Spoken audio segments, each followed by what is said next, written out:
voudrais essayer de voir comment politiser ces questions de l'économie.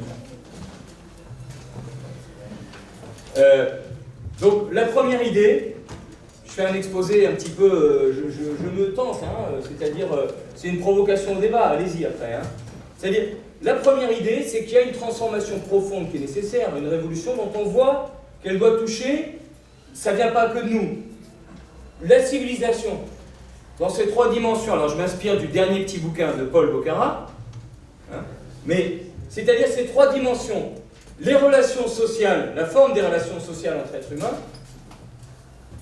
les produits et moyens matériels pour les opérations sociales vitales, c'est-à-dire pour la production, si vous voulez, et la culture, les éléments constitutifs des idées et d'une culture. C'est les trois éléments. On ne peut pas séparer. Finalement, on revient à chaque fois à la jonction entre les trois éléments. Alors, on pourrait montrer comment... beaucoup d'auteurs ont montré que c'est ces trois dimensions. Mais je crois qu'on ne peut pas, ça a été dit par plusieurs, on ne peut pas rester dans l'économie, mais on ne peut pas non plus fuir l'économie. C'est vraiment la question importante. Et d'ailleurs, il n'est plus là, Roland, mais l'aspect juridique, les droits, il y a les droits de principe, mais il y a le problème des moyens culturels et matériels, voire financiers, pour exercer ces droits, qui est un enjeu décisif. On le sait bien pour nous qui sommes du côté des opprimés. Donc, et par hypothèse, nous sommes dans la crise de quoi? De la civilisation occidentale mondialisée. Et une civilisation, c'est une économie, une anthroponomie, dans un lieu, si vous voulez, voyez, économie, anthroponomie.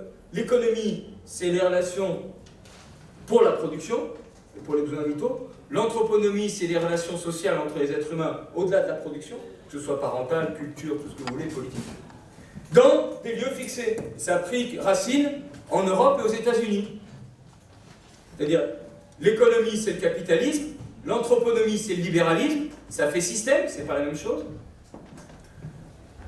Dans Europe et États-Unis, et qui veut dominer l'ensemble du monde. Et c'est la crise de cet ensemble-là, et la recherche d'une civilisation commune qui pourrait concerner l'entièreté de l'humanité. Et je pense qu'il faut qu'on essaye de plonger les questions à ce niveau-là. Et donc, il y a besoin de transformation économique sur le marché du travail avec la sécurité d'emploi et de formation, sur le marché des productions avec des pouvoirs des travailleurs, sur la gestion avec d'autres critères d'efficacité économique, sociale et écologique, des pouvoirs et une autre création monétaire, une autre monnaie, une autre finance, et des pouvoirs dessus, une autre mondialisation depuis l'Europe jusqu'au monde, tout ça, l'économie. Encore que la mondialisation, on branche déjà sur la culture et le non-économique. Mais aussi les transformations anthroponomiques, c'est-à-dire les questions des services publics qui vont au-delà de l'économie et des services publics. C'est la protection sociale, c'est la culture, c'est la santé, c'est la vie. Les pouvoirs, c'est une culture aussi, les pouvoirs. Et la question des partages des rôles. Donc, quelle politique pour prendre le pouvoir sur l'économie? Je pense qu'il faut qu'on le plonge là-dedans. Alors, je voudrais partir d'un point majeur, en revenant sur Terre. La Grèce, ce qui s'est passé en Grèce. Et ça doit nous interpeller pour quelle politique pour du pouvoir sur l'économie. La Grèce, je prends la phrase qui a été dite par un certain nombre, a montré que les tanks modernes qui s'opposent au peuple, c'est pas des tanks avec des munitions en acier, c'est les banques. Et avec la Banque Centrale Européenne comme fer de lance. Et donc, le mouvement de transformation qui veut inverser la logique révolutionnaire, donc, il doit penser sa transformation dans ce sens-là. C'est un appel à un changement profond et fondamental par rapport à la lutte armée ou par rapport au fait de privilégier uniquement l'État et la prise de pouvoir sur l'État. Alors bien sûr, l'État c'est fondamental. C'est-à-dire, pour changer la société, il faut, disaient nos amis grecs qui sont qui sont bien dans des difficultés, alors je ne développerai pas parce que je pourrais, je ne fuis pas mais on n'a pas le temps. Ils disaient, il faut bien sûr être au gouvernement, mais ça ne suffit pas d'être au gouvernement, c'est le début pour la bataille face aux banques. D'ailleurs précisément c'est la bataille face aux banques qui n'est pas menée en Grèce, je ne veux pas faire un reproche. Mais on est enfermé dans un truc social-démocrate, soit libéralisme, soit un État qui intervient en Grèce. Voilà, j'ai traité un peu. Mais précisément, donc, c'est pas pour opposer le pouvoir d'État, mais c'est le pouvoir d'État pour quel chemin sur cette question des banques, qui sont une institution majeure, qui peuvent soit appuyer la finance, soit faire autre chose que la finance. Vous voyez, et je pense que le Parti communiste, mais comme le mouvement syndical,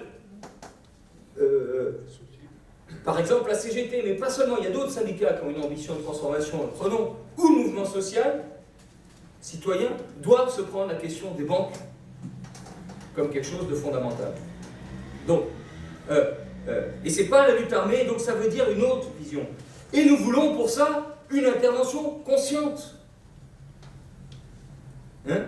Consciente sur l'argent pour inverser sa logique. Nous pensons que l'argent, sa domination, est terrible.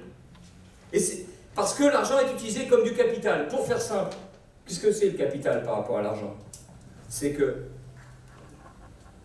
tout est réduit à une valeur et on cherche d'extraire de sa valeur plus de valeur. C'est le fameux truc de Marx. Le capital, c'est un A qui cherche son A plus quelque chose. A comme argent qui cherche A plus delta A. Tout est réduit à une valeur, donc on cherche à tirer plus de valeur. Et de valeur, profit. Pas à produire, à créer des richesses avec leur dimension aussi matérielle, utile, écologiquement acceptable, etc. Donc, ça c'est à mon avis fondamental.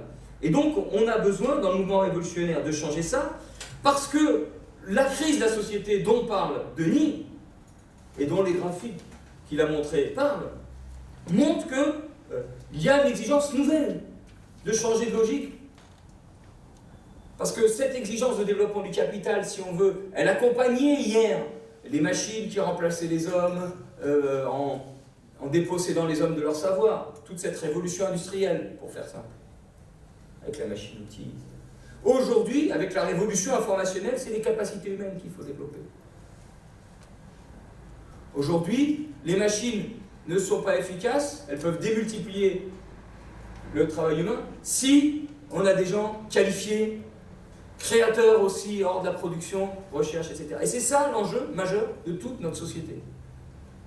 Depuis l'ouvrier jusqu'à l'intellectuel, jusqu'à l'infirmière dans les services publics, jusqu'aux jeunes et même aux retraités.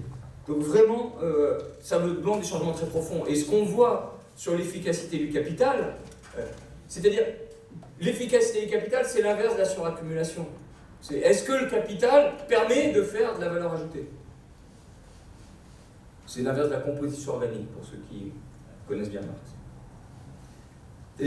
Est-ce que ce capital qui est dénominateur permet de faire de la valeur ajoutée? C'est ça la question. Est-ce que l'argent, est-ce que ce qu'on se crève à produire et à mettre de côté comme argent, quand on le met de côté, est-ce qu'il permet de faire mieux? Plus et mieux. Croissance, il y a les deux. Il faut quand même plus d'argent. Quand on lutte contre l'austérité, c'est qu'on lutte pour la croissance. Donc je ne suis pas pour dire croissance, c'est mauvais. Croissance, c'est compliqué. Ils l'ont utilisé croissance pour cacher le fait que ce qui vise, c'est le profit. Mais croissance, il faut plus de moyens financiers, mais pour vivre. Mais d'une autre qualité, d'un autre contenu. Donc il faut articuler les deux et pas opposer.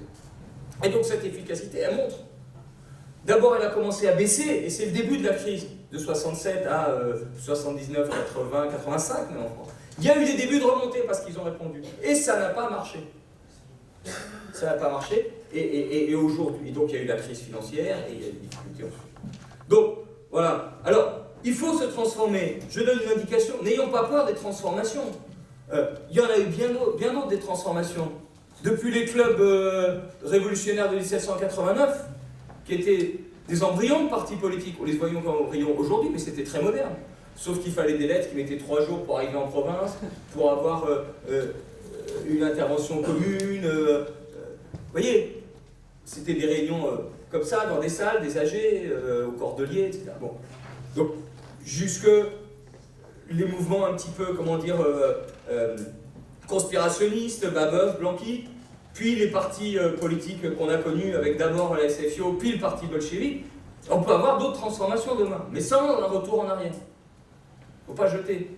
Il faut ouvrir, il faut réfléchir, y compris avec les nouvelles technologies, ça joue. Toute la transversalité. Bon.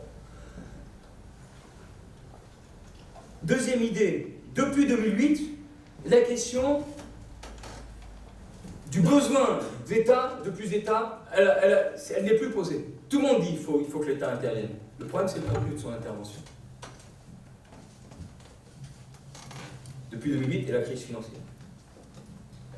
Tout le monde dit, Sarkozy d'ailleurs, il dit qu'il faut intervention d'État, c'est ce que tu as dit. Macron, Trump, tout le monde. Les Chinois, n'en parlons pas.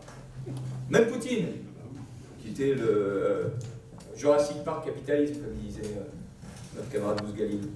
Donc, mais pour faire quoi? Pour appuyer le profit et le capital, et donc la suraccumulation, voire compenser un peu, s'il y a de la suraccumulation, on compense un peu, ou pour justement développer le financement des capacités humaines, des nouvelles technologies, en développant les salariés à leur potentiel. C'est ça l'enjeu. Effectivement, il y a quelque chose de nouveau, Pierre a raison. Il cherche à prendre la révolution informationnelle, mais dans de la finance.